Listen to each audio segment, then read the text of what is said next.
So this just shows that for the family of Poncelet triangles inscribed in an ellipse, circumscribing a circular caustic, i.e.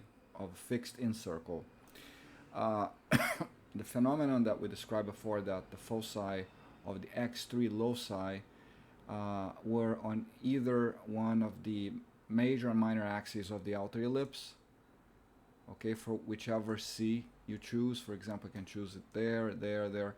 You can see that these foci are always railed upon the two axes. I just wanted to make a small comment, and that is that if I slide C up and down vertically, like so, notice that the focus that is railed onto the major axis is not moving at all.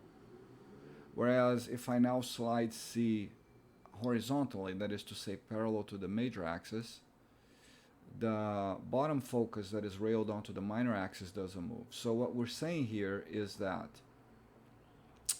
the position of the focus railed onto the major axis only depends on the x variable of my of the center of my caustic, whereas the position of the other focus railed onto the minor axis only depends on the y variable, y coordinate of the center of the caustic.